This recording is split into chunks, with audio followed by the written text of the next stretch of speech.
Good morning, good morning, good morning, good morning. Tignan niyo po yung weather namin dito sa Oman. Ayan po ang ating kaulapan, no? Grabe, sobrang init yan mamaya. Maaga pa po, 7 o'clock pa lang pero ganyan nakainit. Tignan niyo yung mga ulap po, para silang mga bato. Hanggang dyan. Rooftop na po namin yan.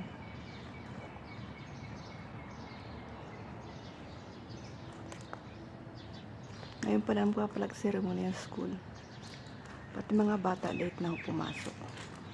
Kasi sobrang init. Pati amo ko ayaw lumabas.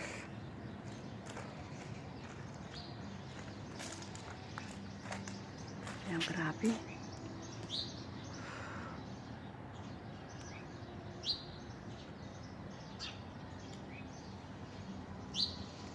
Tingnan yung mga flowers ko. Wala na yung bulaklak pool nila. Imbes na malalaki ngayon, lumiit na sa sobrang init. Grabe. So, maririnig nyo lang dito rin. Kaya na dati.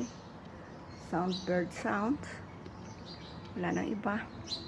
At dito lang naman ho ata banda sa amin may mga bird. Dahil po, naglalagay po ako ng pagkain doon sa taas po dyan sa rooftop na yan.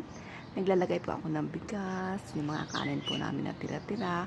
Kasi, kaysa itapon po, diba sabi nga haram pag itinatapon ang mga kanin. So, ayan.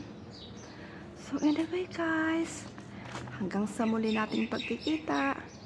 Thanks for watching at yan yung ating mga ibon-ibon. So, wait. Tignan nyo po yung lemon ko. Ayan po. So, mga 1 month po, pwede na naman silang harvestin. And, tingnan nyo naman, bumagsak na siya dito sa daan. So, kaya tuwing dumadaan ako, nakayuko ako. Tingnan nyo na, oh, halos nandiyan na po siya sa lapag. Ay, naku.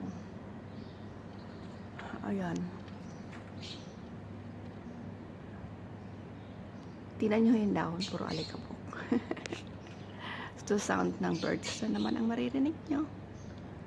At tambayan ho ata ng mga bird talaga rito.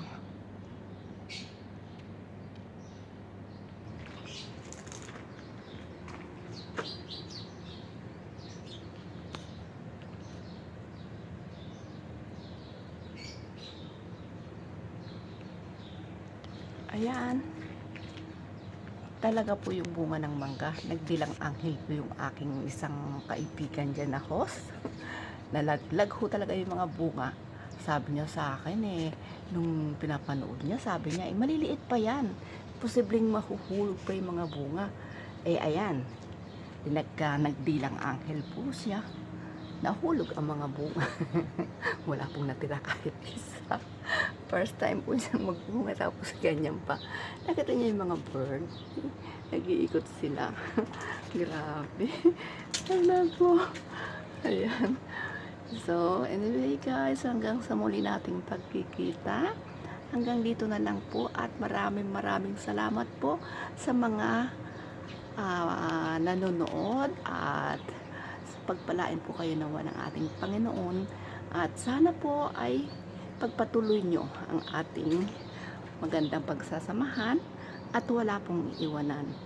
So, hanggang sa muli, ako ay bumabati po sa inyo ng magandang umaga at pagpalain kayo nawa ng ating Panginoon Diyos. Amen. Bye!